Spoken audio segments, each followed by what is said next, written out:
Okay, good morning. We are convening right now the Committee on Parole. We're in Baton Rouge, Department of Corrections headquarters. Staff, would you introduce yourself, please, that are here? Sherelle, and Parole Williams. Okay, well, we appreciate that good work that y'all do, staff. My name is Steve Prater. I'll be the acting chairman for today. To my right is Carolyn Stapleton. To my left is Chuck Tillis. We'll be holding hearings for the better part of the day. The date is 7/23 of 2025, July the 23rd. It's 9:03 in the morning. The first place that we'll be going to for hearings is Caldwell Correctional Center. And the first case that we'll be dealing with today is Dual Kaznavi, if I'm saying that right. Am I saying that word right? Well, Casney. Kaznavi. Okay. Okay, Kaznavi. Well, thank you, sir. Appreciate you straightening that out. And do you have your, what's your DLC number? 48317. Okay. We've got two people that are going to be speaking on your behalf, and they're here at headquarters. And there's nobody going to be speaking in opposition. The way we'll conduct this hearing is that we're going to give you an opportunity to tell us what you've done to get you into prison, what you've done since you've been in prison, and then what your intentions are when you get out of prison. And then we will follow up with here how the institution says that you've done there at the prison. And then we'll hear from your supporters, and then we'll ask the questions and we'll make our decision. So is that okay? Right. Okay. Why don't you start out and tell us why you're there, what you were found guilty of or pled to, and what you've done since you've been in prison to show us that you're worthy of asking for this parole.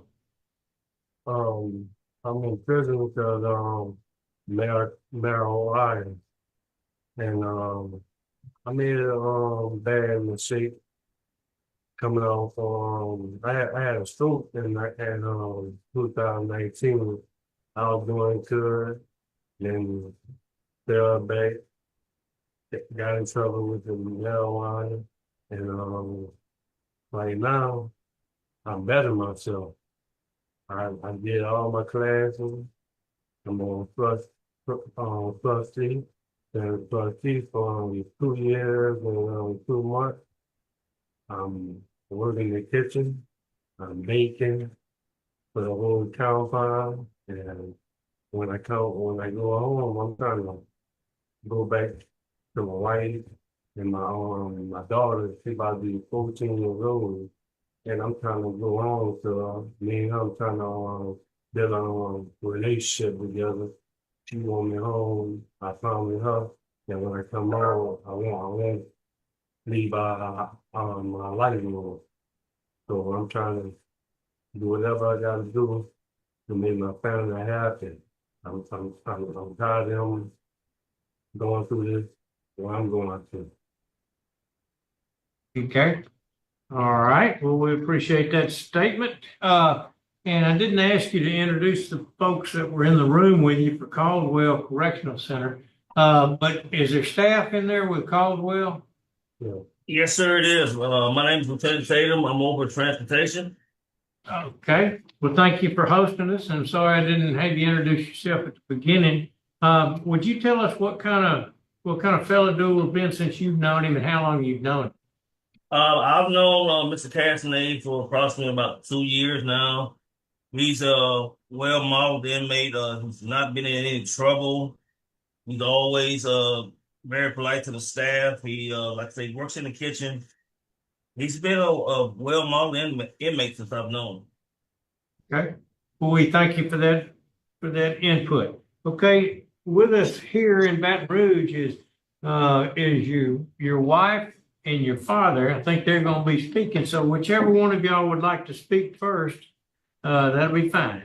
If you go to the podium, yes, go there. And it's kind of an unusual setup we have here with all the cameras and things, but I'm talking straight ahead to them. But I'm looking at you, and you're also on YouTube. I know that's kind of a scary thought, but it's a public hearing. And so it has to be that way. So go ahead and address the board and tell us why you feel like that your husband is worthy of being paroled early. My name is McKinney Castain. I think that my husband is worthy of being paroled earlier because he's made mistakes. You know, he's paying for his mistakes. When he comes home, he has a plan. We have a plan in place that he does not go back into the path that he was down before. I think he's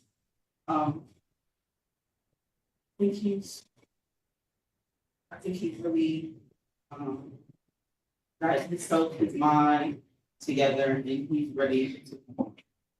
Okay. But thank you for those words. I appreciate that. We'll take those into consideration also.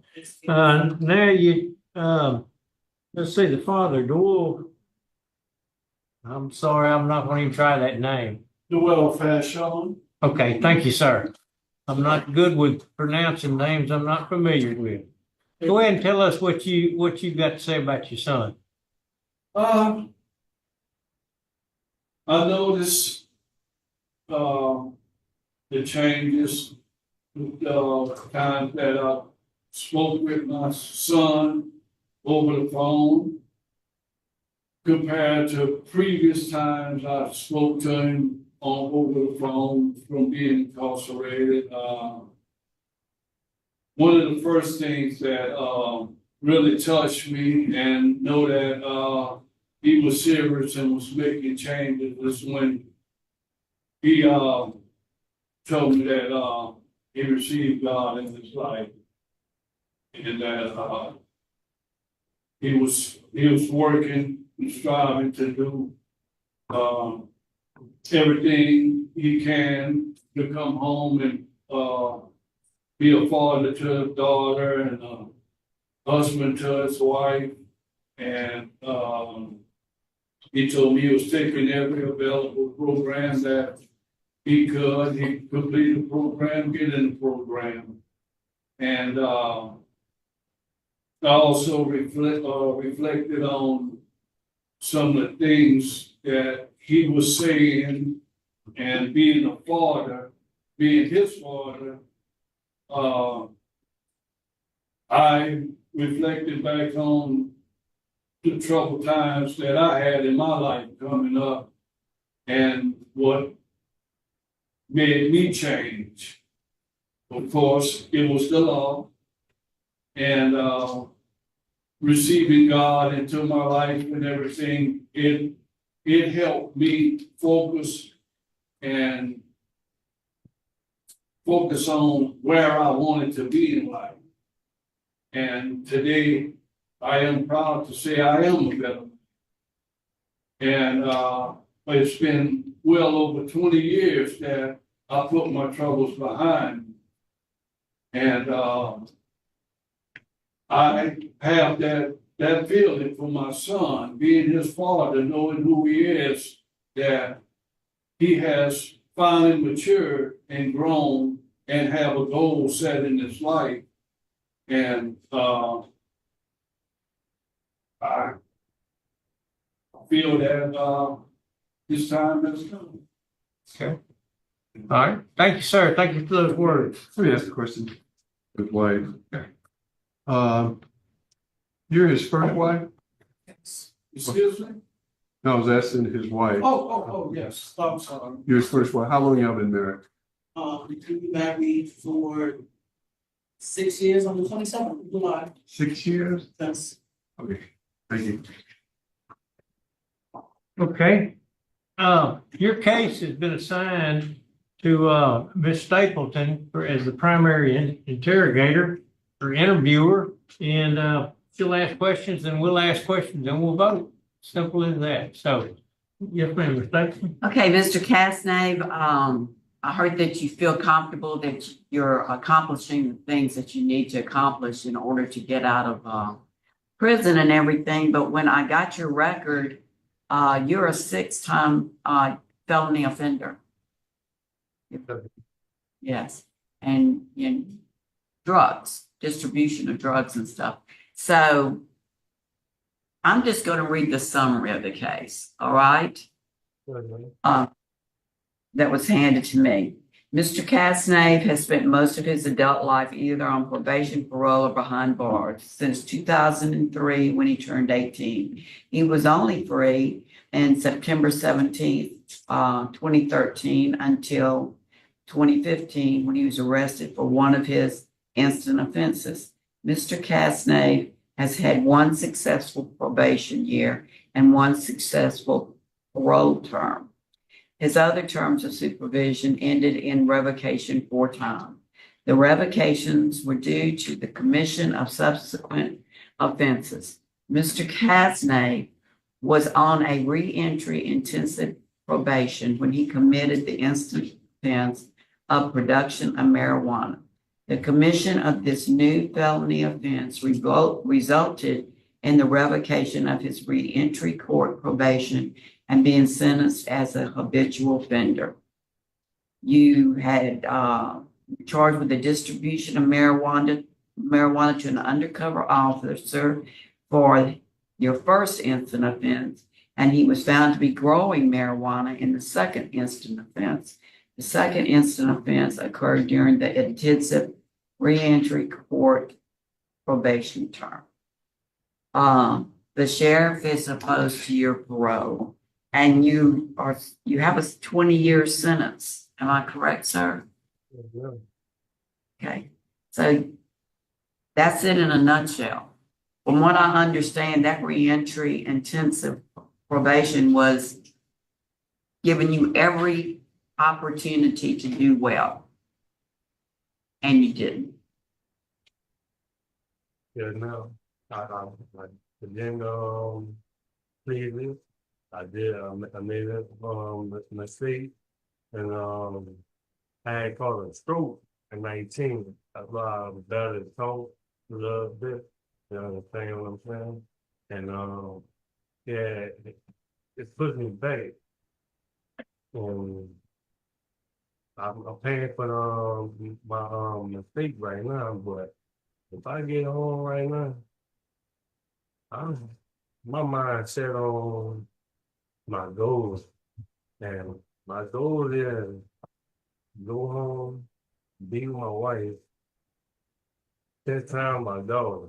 I promise her that if I get out here right now, that I'm gonna spend all the time I can with her and build a relationship with her.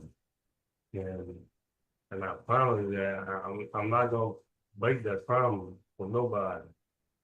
My daughter, and I love her, and I'm gonna be there for her. Does anyone else have any questions? Let me get it straight. You charged with some narcotics offenses, drug law violations, and you got out and were put on parole, and then you violated that parole and got put back in. Now you're serving the entire sentence. Is that correct? Is- Well,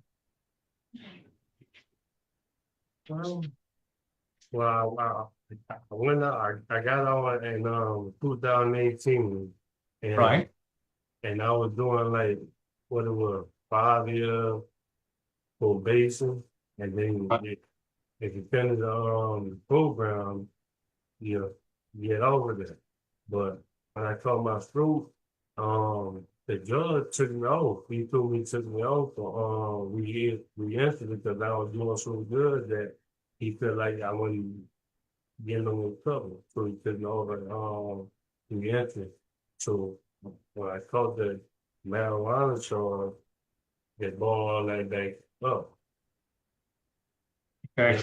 I got billed for the re-entry. Okay. That's what I was thinking. Okay. Mr. Phillips? How much time have you served? Five, well, September 23rd, made 5 years. Okay, thank you. I have no more questions. Okay, I think it's time to vote, Ms. Stapleton.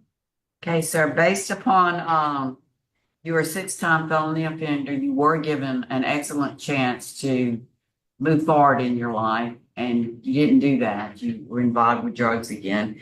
So your poor supervision record and law enforcement opposition, I'm going to have to deny your request for parole today. Mr. Tillis? My vote is to deny. I concur. I think it's too early. So as of today at 9:17, your parole has been denied. Sorry to tell you that. End of the hearing.